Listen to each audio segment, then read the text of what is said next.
मैं अंजलि मैम। तो आप लोगों को मैं इसमें ये बताने वाली हूँ कि जो पैरामेडिकल का फर्स्ट राउंड का कट ऑफ है वो कितना गया था, कितना आया, कितने पे एएनएम मिला, कितने पे जीएनएम मिला। तो फर्स्ट राउंड का मैं बताने वाली हूँ। ऊपर से आप लोगों को फिर सेकेंड राउंड का भी बताऊँगी कि अगर सेकेंड राउंड में आपका कितना है तो आप लोगों को कॉलेज मिलने की संभावना है। तो चलिए शुरू करते हैं। एएनएम, जीएनएम और अदर कोर्सेज सबका मैं रैंक बताने वाली हूँ, कट ऑफ बताने वाली हूँ। तो स्टार्ट करते हैं, ठीक है। तो सबसे पहले बात करते हैं जीएनएम का। तो जीएनएम का फर्स्ट राउंड का कट ऑफ कितना गया था कैटेगरी वाइज, ठीक है। तो चलिए स्टार्ट करते हैं। तो देखिए, सबसे पहले हमारा यूआर अनरिजर्व्ड कैटेगरी का जो रैंक था 2200 तक का, जिनका भी रैंक था 2200 तक, उन लोगों को कॉलेज अलॉट हुआ, उन्हें जीएनएम मिल गया है, ठीक है। फिर बीसी में बैकवर्ड के में 1100 तक के रैंक वाले को 1100 जिनका 1100 तक का रैंक था उन सबको जीएनएम अलॉट हुआ। फिर से ईडब्ल्यूएस में 366 तक जिनका भी रैंक था उन सबको कॉलेज अलॉट हो गया है जीएनएम में। फिर से एसटी में 35, एसटी में जिनका भी 35 तक रैंक था उन सबको जीएनएम अलॉट किया गया है। आरसीजी में 680 तक जिनका भी रैंक था उन सबको कॉलेज अलॉट कर दिया गया है जीएनएम। फिर से ईबीसी में 850 तक के रैंक वाले लोगों को कॉलेज अलॉट हुआ है। फिर एससी में 850 तक के लोगों को जीएनएम मिला है, ठीक है। ये हमारा फर्स्ट राउंड का कट ऑफ था जीएनएम का, ठीक। फर्स्ट राउंड में इतने तक लोगों को कॉलेज मिला है, ठीक। एक मिनट, फर्स्ट राउंड में इतने तक के लोगों को कॉलेज मिला है। अब हम बात करेंगे कि सेकेंड राउंड में अगर आपका कितना है तो आप लोगों को कॉलेज मिलने की संभावना है, आप लोगों को जीएनएम मिल जाएगा। तो स्टार्ट करते हैं। तो देखिए, अनरिजर्व में अगर आपका 2800 तक रैंक है, 2800 तक अगर आपका रैंक गया है तो आप लोग को जीएनएम आसानी से मिल जाएगा। फिर बीसी में अगर आपका 1500 तक का रैंक गया है तो 1500 तक का अगर आपका रैंक है तो आपको जीएनएम आसानी से मिल जाएगा, निश्चिंत रहें।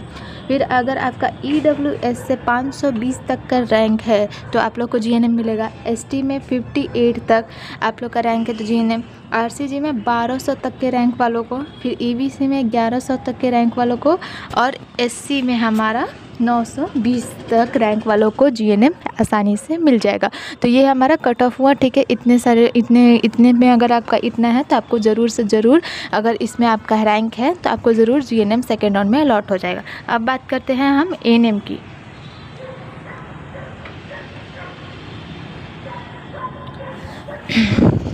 एएनएम की हम बात करते हैं। तो एएनएम का फर्स्ट राउंड का कट ऑफ देखेंगे।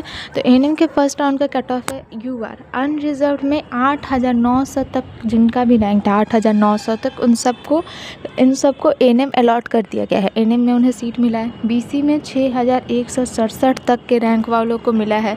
फिर हमारा ईडब्ल्यूएस में 1911 तक के रैंक वालों को, एसटी में 160 वाले रैंक वालों को, फिर आरसीजी में 7500 तक के रैंक वालों को, फिर ईबीसी में 4000 तक रैंक वालों को, और एससी में 2987 रैंक वालों तक, जिनका भी इतना रैंक था फर्स्ट राउंड में उन सबको कॉलेज अलॉट हो गया है। कैटेगरी वाइज आप सब अपना चेक कर लीजिएगा।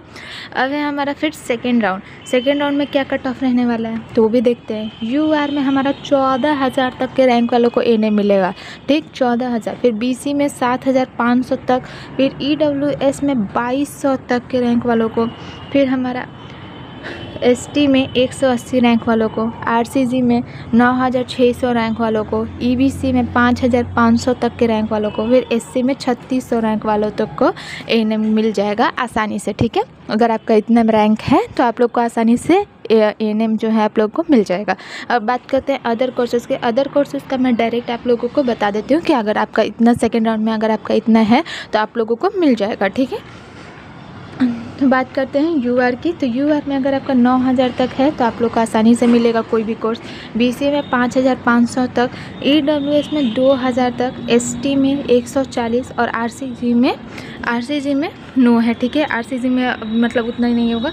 ईबीसी में 4500 तक, फिर एससी में 2800 तक। अगर आपका इतना रैंक है तो आप लोग निश्चिंत रहें, आप लोगों को कोर्स अलॉट हो जाएगा, ठीक। और अब आप लोग कहेंगे कि मैम मेरा तो मतलब था इतना, आपने जितना रैंक बताया फर्स्ट राउंड में फिर भी मुझे कॉलेज अलॉट नहीं हुआ। तो देखिए, कॉलेज अलॉट नहीं हुआ क्योंकि आपने गलती किया है। आपने काउंसलिंग जो चॉइस फिलिंग सही से नहीं किया होगा। चॉइस फिलिंग में आपने सिर्फ 2 ही 3 कॉलेज चुना होगा।